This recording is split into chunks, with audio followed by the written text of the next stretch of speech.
My husband shocked me one day by casually announcing that he planned to use the $1 million I inherited to renovate our home. He grinned as if expecting me to be thrilled. I was speechless.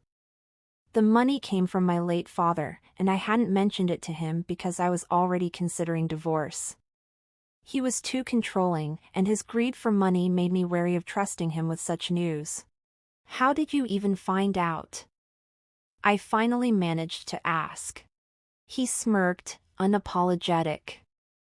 "I threatened your mother to spill the secret." Simple as that. The audacity took my breath away. Furious, I confronted him, but he dismissed my anger with a smug response. "It doesn't matter what you think. The deal's done. You can scream all you want, it won't change a thing. Now let me take you back a bit. My name's Caroline, I'm 28, and I work at a prominent bank." I'd always dreamed of getting married, but my demanding career left little room for dating. So, I tried a matchmaking agency where I met Robert, a cheerful livery driver, a year older than me. "In my job, I rarely meet women," Robert admitted, blushing. "Meeting someone like you feels like hitting the jackpot." "I feel the same," I told him, touched by his sincerity. "Would you go out with me, with marriage in mind?" he asked. I said yes, and our love story began. We got married 3 years ago, and at first, I thought we were a perfect match. I earned more than Robert, but he always praised me. "Caroline, you're amazing, a real career woman," he'd say. But as time went on, his tone changed. Subtle jabs turned into sarcasm. "Must be nice to earn such a big salary," he'd say, bitterness creeping into his voice.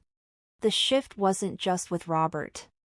His family, once warm and supportive, became distant and demanding. "Caroline, working at a major bank is impressive," his mother had initially said with pride. "You must have worked so hard. We're lucky Robert married someone like you." "Thanks," I'd reply, trying to be humble. "I'm lucky to have him too." But the facade didn't last. Soon, her warmth gave way to entitlement. "Caroline, you make good money, right?" she asked one day. "Why not give us some? I'd love a designer bag." "It's not a big deal to help out family now and then. I just bought you a dress for your birthday," I reminded her, keeping my tone polite.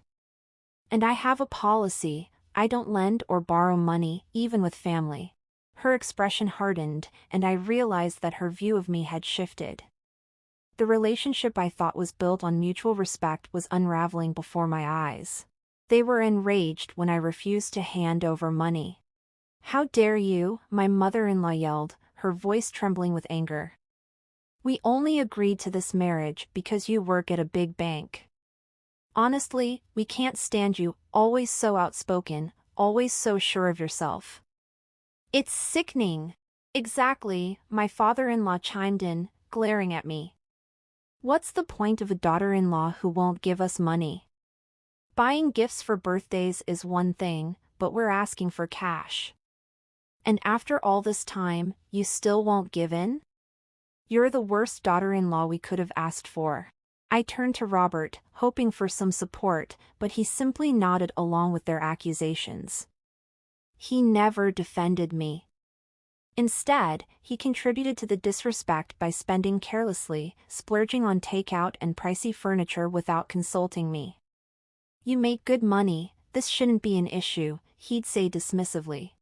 It wouldn't have been a problem if he was using his own earnings, but his salary never covered it all. The financial burden always fell on me. Between his spending habits and his parents' constant mistreatment, I began seriously considering divorce. We didn't have children, so leaving seemed less complicated. I quietly started preparing for the inevitable. When I finally broached the subject with Robert, he brushed it off like it was nothing. "Divorce? I'm too tired to deal with this. I'm going to bed," he said dismissively. "Robert, this is serious. We need to talk about it now, I insisted. But he always ignored me, retreating to the bedroom without another word. Around that time, I received a call from my mom. "Hi, Mom. What's wrong?" Her voice was heavy with worry. "It's about your dad. You need to come to the hospital right away." Alarmed, I rushed to get ready. As I was about to leave, Robert casually asked where I was going. When I explained my father's situation, he shrugged and muttered a disinterested huh. His apathy stung, but I didn't have time to dwell on it. At the hospital, my mom and I sat down with the doctor, who delivered devastating news: my father had cancer, and his time was limited. The shock was overwhelming. After some discussion, we decided to tell him the truth, knowing he'd want to face it head-on. When I got home, still reeling from the news, Robert greeted me with an insensitive question. "Back from your dad's hospital, huh? So, how bad is it?" I tried to stay calm as I explained the diagnosis. His response was chilling. "Oh, weren't you talking about divorce? If you're okay stressing out your sick father with it, I'm ready anytime." His callousness was like a dagger to my heart. But I didn't want to add to my father's burden, so I put the divorce on hold for the time being. Robert, however, seemed to take my delay as a personal victory. His smugness grew, and so did his audacity. "So, what about your dad's inheritance?" he asked one evening, his tone greedy. "How much are we talking? I'm his son-in-law, so I should get a share, right?" "Can't wait." His words made my blood boil. "That's disgusting. My dad is still alive. How can you even say something like that?" "Shut up. Don't raise your voice at me," he snapped back, unfazed. No matter how much I argued or objected, Robert's behavior only grew more revolting. His obsession with what he might gain after my father's passing made me despise him even more.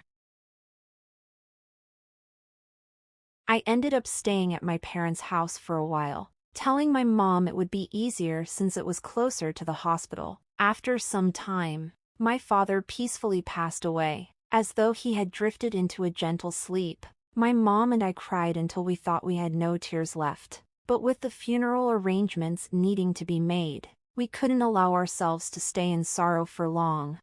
I called Robert to inform him of my father's passing and to let him know the funeral details. Despite my desire for a divorce, I felt it was my duty to notify him, since we were still married. "So, your dad finally passed, huh?" Robert said with barely a hint of emotion. "Sorry for your loss, I guess, but I won't be going to the funeral, it's too much of a hassle." His nonchalance shocked me. I'd hoped he might at least attend, but even that seemed like too much for him. His indifference was like a slap in the face, and all remnants of affection I had for him vanished, replaced by disgust. I regretted ever marrying someone who could be so cruel. "Do whatever you want," I replied, surprised by how cold my words sounded. "Why are you so upset?" "Oh, and about that inheritance, what's it worth?" Robert asked, his voice taunting. I couldn't take it anymore. I hung up on him, my anger boiling over. Robert didn't show up for my father's funeral, and though others called him heartless, I felt a strange sense of relief. It was better that he stayed away and didn't take my father's final farewell. After the funeral, my mom and I had a family meeting about the inheritance. My father had already made his wishes clear, so everything was settled quickly and without issue. I felt a sense of closure and, for the first time in a while, began to think about going back home. When I walked in, Robert was waiting, and what he said next made my stomach churn.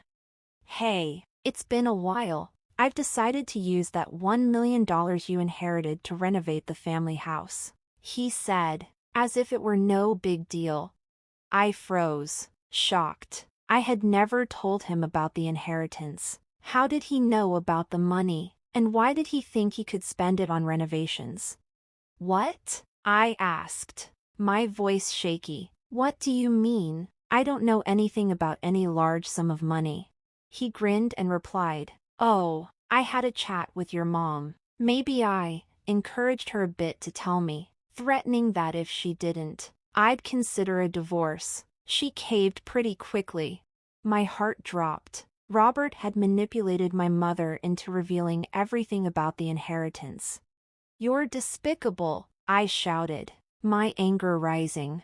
Threatening my own mother to get information? That's a new low. I don't care, he said dismissively. The renovations are already underway with your $1 million. You did what? I gasped, unable to comprehend the audacity of his actions. Yep. Lucky me for snagging that cash. Good thing we're still hitched, Robert said smugly, as though he had just won some kind of prize. While I had been preoccupied with funeral arrangements and the aftermath of my father's passing, Robert had already gone ahead and arranged the renovations using the inheritance. I was left speechless. You're obsolete now, but I'm feeling generous. You've got two options, move in with my folks or file for divorce, he said, flashing me a smirk that made my skin crawl. I took a deep breath, refusing to let him get under my skin. I choose divorce, and I won't regret it, I replied, my voice steady. Robert laughed dismissively, as if you'd regret anything. Without another word, he handed me a business card for a lawyer. From now on, we'll handle everything through this lawyer, and don't forget to transfer the inheritance to my account, he added, as if that were even a reasonable request. I didn't argue. I just packed my things and walked out. Even as I left, Robert kept calling after me, don't forget about the inheritance. When I told my mother everything, she seemed shocked. She hadn't realized how bad things had gotten between Robert and me, and she apologized for telling him about the inheritance. It's okay, Mom, I reassured her. I should have kept you in the loop, but what Robert did to you is unforgivable. I then asked if I could stay with her until I figured out my next steps, and she quickly agreed. The next day, my phone was blowing up with calls from Robert, each one more persistent than the last. I ignored them all, but eventually, he showed up at my parents' house. He rang the doorbell incessantly and made a scene. Despite my efforts to ignore him, Robert wasn't giving up and started shouting outside. Hey, open the door! I know you're in there. Feeling overwhelmed by his behavior, my mother suggested, Caroline, maybe you should talk to him to avoid disturbing the neighbors too much. It probably won't help, but if he keeps this up, we can always call the police. I sighed, reluctantly agreeing. All right, I understand. I opened the door slightly, leaving the security chain latched, and Robert immediately tried to push the door open. This is getting out of hand, Caroline. When are you transferring that $1 million? I can't afford the renovations without it, he yelled, shaking the door in an attempt to break the chain. Remaining as calm as I could, I responded, it's under consideration. His confusion was evident. What do you mean, under consideration? I decided it was time to set the record straight. What I inherited was my father's vacation house. It's not cash, so I can't just transfer it to you. Robert's eyes widened in shock, but then he explained something that stunned me even more. How did you even manage to secure a $1 million renovation contract? They usually don't agree without proof of funds, he asked, clearly puzzled. I have a relative who owns a construction company, Robert replied, his tone shifting from defensive to explanatory. I told them I'd be getting $1 million soon, so they skipped the usual checks. If that's the case, I said, my voice firm, remember when I warned you before we decided to divorce? I told you this wouldn't end well. You've got to be kidding me, Robert exploded. I already paid a $3,000 deposit. I planned to pay the rest in installments, but now I can't. What am I supposed to do now? His desperation was almost laughable. But I wasn't going to be drawn into his drama. Instead, I closed the door, leaving him standing there, still shouting. I moved in with my parents for a while, explaining to my mom that it would be easier since the hospital was nearby. Eventually, my father lost his battle with illness. He passed away quietly, as if he had simply fallen asleep. My mom and I cried for what felt like hours, as though the tears would never stop. But with the funeral arrangements pressing on us, we had to hold back our grief and focus on what needed to be done. I called Robert to let him know about my father's passing and the funeral details. Even though I still wanted a divorce, I felt obligated to inform him since we were still legally married. "So, your dad finally passed away. Huh? Sorry for your loss, but I'm not coming to the funeral. Sounds like too much trouble," Robert said, his tone casual. I felt a pang of disbelief. Robert showed no sign of empathy. No sadness, nothing. I had hoped at least he would come to the funeral, but apparently, even that was too much to ask. His indifference crushed whatever small remnants of affection I had left for him, and instead, all I felt was disgust. I regretted marrying someone who could be so callous. "Do whatever you want," I responded, surprised at how cold my voice sounded. "Why are you so upset? Oh, and by the way, I'm curious about the inheritance," Robert added, his words dripping with mockery. Unable to tolerate his taunting tone any longer, I ended the call. True to his word, Robert didn't show up for my father's funeral. Some people said he was heartless, and honestly, I was glad he didn't come. His absence spared me from the chance of him ruining my father's final farewell. In the end, I was relieved. After the funeral, a family meeting was arranged to discuss the inheritance. My mother and I were there, and although the conversation was somber, everything went smoothly. My father had made his decisions long before his passing, so there were no disputes. I left feeling like I had finally found some closure. But when I got home, Robert dropped a bombshell. "Hey, it's been a while. I've decided to use the $1 million you inherited to renovate the family house." "What?" My voice faltered in shock. How did he even know about the $1 million? I hadn't told him anything about it, and yet here he was, planning to spend it on renovations. "What do you mean? I don't even know about any large sum of money," I asked, still stunned. With a smug laugh, Robert responded, "I had a chat with your mom. I may have persuaded her a bit, implying that if she didn't tell me about the inheritance, I might consider divorce. She spilled everything." So, Robert had manipulated my mother into revealing the details of the inheritance. "You're disgusting," I shouted, unable to control my anger. "Threatening my mother like that just to get information? That's beyond low." "I don't care," he shrugged nonchalantly. "The renovations are already underway with that $1 million. I could barely process what I was hearing. "You did what?" "Yep. Lucky me for snagging that cash. Good thing we're still hitched," Robert said smugly, his tone dripping with arrogance. While I was overwhelmed with funeral arrangements and other tasks, Robert had already taken it upon himself to begin renovations using the inheritance. I was left speechless, unable to fully comprehend how he could act so brazenly.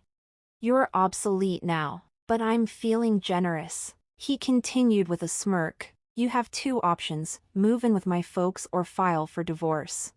The smug expression on his face made me feel sick.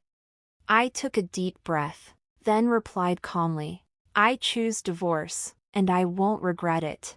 Robert laughed dismissively, as if I'd regret anything. Without missing a beat, he handed me a lawyer's business card. "From now on, we'll handle everything through this lawyer, and don't forget to transfer the inheritance to my account," he added, as if this was all a routine transaction.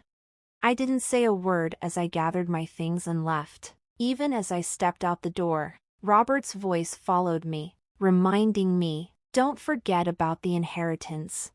When I told my mother what had happened, she seemed shocked. She hadn't realized how bad things had gotten between Robert and me. She also apologized for revealing details about the inheritance to him. It's okay, Mom, I reassured her. I should have been more open with you, but Robert threatening you, that's the worst part. I then asked if I could stay at our family home until I figured things out. She agreed without hesitation. The next day, my phone buzzed nonstop with calls from Robert. I ignored them all. Eventually, he showed up at my parents' house, ringing the doorbell repeatedly and causing a scene. No matter how much I tried to ignore him, Robert refused to leave, shouting loudly outside. "Hey, open the door! I know you're in there." Feeling overwhelmed by his persistence, my mother suggested, "Caroline, maybe you should talk to him, just to stop the noise and avoid upsetting the neighbors. It might not change anything, but if it escalates, we'll call the police." Reluctantly, I agreed. "All right, I understand." I opened the door just enough to see him, keeping the security chain latched for safety. "This is ridiculous. Caroline, when are you transferring that $1 million? I can't afford these renovations without it," Robert yelled, shaking the door in an attempt to break the chain. I stayed calm and replied, "It's under consideration." His confusion was clear as he stared at me, asking, "What do you mean, under consideration?" I took a breath and laid it out for him. What I inherited was my father's vacation house, not cash, so I can't transfer anything to you. Robert's face went pale with shock. Then, in a rare moment of honesty, he confessed how he had rushed to start renovations without any actual funds secured.